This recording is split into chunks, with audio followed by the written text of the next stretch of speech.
Hi செல்லக்குட்டீஸ், welcome to our Anisha Aryan tailoring channel. இன்றைக்கி ஒரு யூனிஃபார்ம் கோட்டை நம்ம எப்படி சிம்பிள் அண்ட் ஈஸியாக ஸ்டிச்சிங் பண்ணுறோம் சொல்லிட்டு தான் பார்க்க போகிறோம். ஃபஸ்ட்டு அவங்க எனக்கு ட்ரையாங்கிள் ஷேப் அந்த இந்த கூம்பு மாதிரி வர வரை எனக்கு நெக் வேணும்னு சொல்லிட்டு கேட்டிருந்தாங்க. நான் எல்லாமே அட்டாச் பண்ணிக்கிட்டு எல்லாத்தையும் கட் பண்ணி எடுத்து வச்சுட்டேன். ஃபஸ்ட்டு கரைப்பகுதி நம்ம 5 மீட்ரு ரெடியாக எடுத்து வச்சுக்கணும். நம்ம உள்ளே 2 துணியாக கொடுத்து தான் நம்ம ஸ்டிச் பண்ண போகிறோம். ஃபஸ்ட்டு நம்ம வெட்டி வச்சுருக்கிறதுக்கு மேலேயே நான் ஃபுல்லாகவே ஸ்டிச் போட்டுக்கிறேன். ஸ்டிச் போட்டுக்கிட்டு அதை என்ன பண்ணுறேன்னாக்கா அதோட எக்ஸ்ட்ரா இருக்க கிளாத்லாம் கட் பண்ணிவிட்டு எங்கெங்கே நம்ம திருப்பி எடுக்கணுமோ அந்த இடம்லாம் நான் ஆர்காட் பண்ணி விட்டுக்குவேன். இது ஃப்ரண்ட் பார்ட்டுக்கு. இப்போ நான் நீட்டாக அதேமாரி 2 பார்ட்டுக்குமே நான் போட்டு ஃபினிஷ் பண்ணி எடுத்துக்கிறேன். ஆர்காட் பண்ணும்போது தான் நம்மளுக்கு கரெக்டாக இந்த இடம் அப்படின்னு சொல்லிட்டு நல்லா கரெக்டாக திரும்பி வரும். இல்லைனா நம்மளுக்கு கொஞ்சம் கோணமானலாக போகும். கோட்டு தைக்கிறது கஷ்டம்னு நினச்சிட்ருப்பீங்க, ஆனால் இது செம ஈஸி. 4-5 ஸ்டெப்பு தான், அவ்வளோதான் ஃபினிஷ் ஆகிடும். இப்போ நான் என்ன பண்ணுறேன்னாக்கா நம்ம மடித்ததை உள்ளே தள்ளிட்டு நல்லா அந்த முக்கோணம் அந்த கூம்பெல்லாம் நல்லா எடுத்து விட்டு நம்ம ஓரத்தெல்லாம் எடுத்து விட்டோம்னா நல்லா நீட்டாக ஃபினிஷ் ஆகிடும். அது மேலேயே ஒரு தையல் போட்டு நான் ஃபினிஷ் பண்ணிக்கிறேன். ஃப்ரண்ட் சைடு 2 பார்ட்டையுமே நான் ஃபினிஷ் பண்ணி எடுத்துட்டேன். இது செகண்ட் ஸ்டெப்பாக வருது. நம்ம வைக்கும்போது தைக்கிறோம்னாக்கா ஆப்போசிட்டாக போட்டு நம்ம தைக்கும்போது தான் கரெக்டாக வரும். நம்ம பட்டுக்கு தைச்சிட்டோம்னா நம்ம மாறிடும். அதுக்கப்புறம் திருப்பி பிரித்து அடிக்கிற மாதிரி இருக்கும். அதனால் நம்ம கரெக்டாக தைக்கிறோமான்னு சொல்லிட்டு 1க்கு 2 டைம் வச்சு பார்த்துட்டு நம்ம தைக்கணும். ப்ளவுஸ்க்கு எப்படி ஸ்டிச் பண்ணுவோமோ அதேமாரி தான் இதுலேயும். இப்போ நான் ஃப்ரண்ட்டு முடிச்சிட்டேன். இப்போ 2மே கரெக்டாக வந்துச்சு. அதை எடுத்து வச்சுட்டு இப்போ பேக்கு நமக்கு ஒரு ஒர்க்குமே இல்லை. பின்னாடி இந்த கிராஸ் பீஸ் கொடுத்து நம்ம கழுத்து ஃபினிஷ் பண்ணிக்கிறது மட்டும்தான். அதுக்கு நான் கிராஸ் பீஸ் துணி எடுத்துக்கிறேன். கிராஸ் பீஸ் கொடுத்து எடுக்கும் போது தான் நம்மளுக்கு ஃபினிஷிங் நீட்டாக வரும். நல்லா கழுத்துமே நல்லா திரும்பி கொடுக்கும். நம்ம இல்லைன்னா இந்த துணி ஸ்ட்ராங்காக இருக்கனால கொஞ்சம் அங்கங்கே தூக்கிட்டு இருக்க மாதிரி இருக்கும்.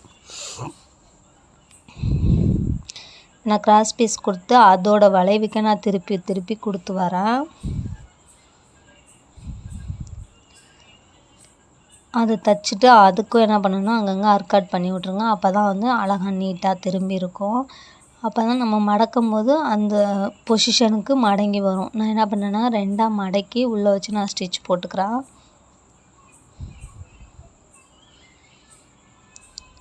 பேக்கு கிராஸ் பீஸ் கொடுக்குறது 3வது ஸ்டெப்புனா அதை திருப்பி மடித்து அடிக்கிறது 4வது ஸ்டெப்பு.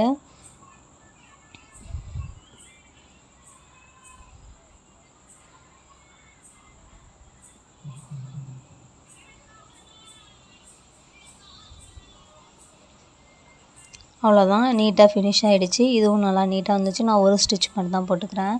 நெக்ஸ்ட்டு நமக்கு ஆப்போசிட்டாக நம்ம வச்சு கரெக்டாக வைக்கிறோமா 2 நல்ல பகுதியும் உள்ளே இருக்கணும். தப்பான ராங் சைடு மேலே வச்சு நம்ம ஸ்டிச் போட்டுக்கணும். ஸ்டிச் போட்டுட்டோம்னா இது 5வது ஸ்டெப்பு 2 ஷோல்டரையும் ஜாயின் பண்ணுறது.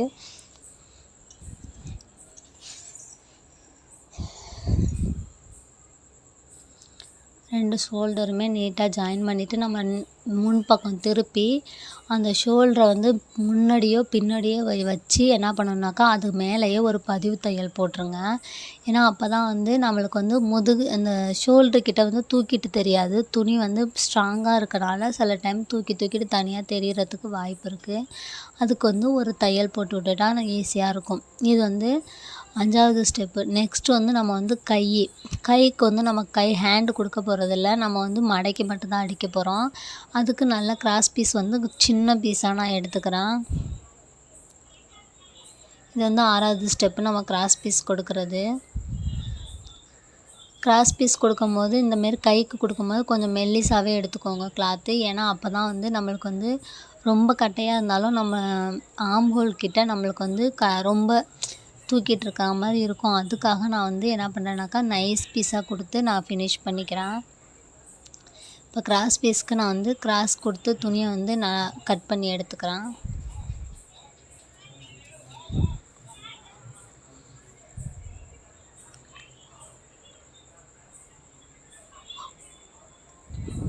அதில் வந்து கிராஸ் பீஸ் கொடுக்குறது. இது வந்து 6வது ஸ்டெப்பு. நான் ஃபுல்லாக என்ன பண்ணுறேன்னாக்கா அதோட வளைவுக்கே திருப்பி தச்சு முடிச்சிட்றேன்.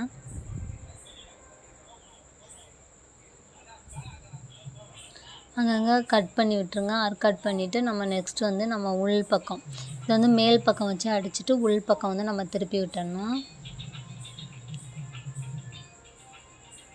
ஒரு தையல் போட்டால் போதும், அதுவே நல்லா நீட்டாகவே ஃபினிஷ் ஆகிடும். நல்லா வந்து நம்ம என்ன பண்ணுவோம்னாக்கா ஓரத்தில் கரெக்டாக அந்த ஓரத்தில் பாயிண்டில் தையல் போட்டால் தான் வந்து ஃபினிஷிங் லுக்கு கரெக்டாக இருக்கும், ஒரே மாதிரியாகவும் இருக்கும்.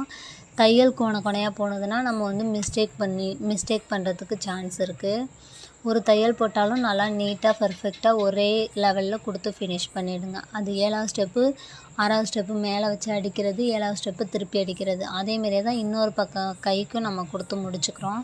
நம்ம தைக்கும் போது 1க்கு 2 தடவை கரெக்டாக தைக்கிறோமா, திருப்பினா ரைட் சைடு வருதா லெஃப்ட் சைடு வருதா அப்படின்னு சொல்லிட்டு செக் பண்ணிவிட்டு நம்ம வச்சு தையடிச்சுக்கோங்க. ஏன்னா வந்து சும்மா பிரித்து நம்ம தையடிக்கும் போது நம்மளுக்கு வந்து தப்பாக வரும். இப்போ நானே வந்து அந்த கிராஸ் பீஸ் கொடுத்த பக்கத்தில் வந்து நல்ல சைடு வைக்காமல் நான் வந்து ராங் சைடு வச்சனால எனக்கு தப்பாயிடுச்சு. திருப்பி நான் வந்து லைட்டாக தைச்சிட்டு வந்தனால உடனே பிரிச்சுட்டு நான் தைச்சிட்டேன்.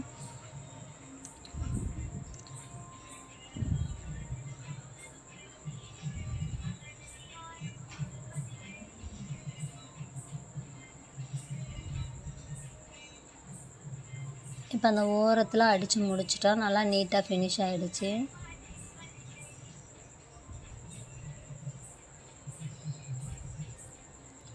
நெக்ஸ்ட்டு 8வது ஸ்டெப்பு நம்ம வந்து ஃபுல்லாக பிடிக்கிறது தான். இப்போ வந்து நான் ஆம் ஹோல்லேருந்து பாடி பார்ட் வரைக்கும் நான் ஃபுல்லாகவே ஃபினிஷ் பண்ணிக்கிறேன்.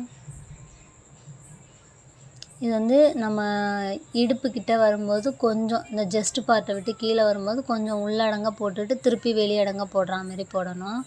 அப்போ தான் வந்து அதுக்கு தகுந்த ஷேப்பில் இருக்கும். இல்லைனா வந்து போடும்போது லூஸாக இருக்கிற மாதிரி இருக்கும். அதனால் ஜஸ்ட்டுக்கு கீழே வரும்போது கொஞ்சம் வந்து நம்ம வந்து உள்ளே கொண்டுட்டு வந்து அப்புறம் வெளியே கொண்டுட்டு போகிற மாதிரி தைச்சி கொடுங்க. இது சின்ன பாப்பான்றனால நான் ரொம்ப இதாக போடல, நார்மலாகவே நான் போட்டிருக்கேன். 3 ஸ்டிச் போட்டுட்டேன். இது வந்து 7வது ஸ்டெப்பாக முடிஞ்சிருச்சு. 2 பக்கமும் நான் ஃபினிஷ் பண்ணிட்டேன். அதுக்கப்புறம் கீழே மடக்கி அடிக்கிறது தான். கீழே மடக்கி அடிக்கும் போது நான் ஒரு தையல் போட்டு நான் நார்மல் ஒரு தையலாக போட்டு மடக்கிட்டு அதுக்கப்புறம் மடக்கி அடிக்கும் போது எனக்கு நீட்டாக ஃபினிஷ் ஆகிடுச்சு. நம்ம 2 சைடாக 2ஆக மடக்கிட்டே வரும்போது கொஞ்சம் மேலே கீழே போகிற மாதிரி இருந்தது. இப்படி பண்ணும்போது எனக்கு நீட்டாக ஃபினிஷ் ஆகிடுச்சு. இது வந்து 8வது ஸ்டெப்பு.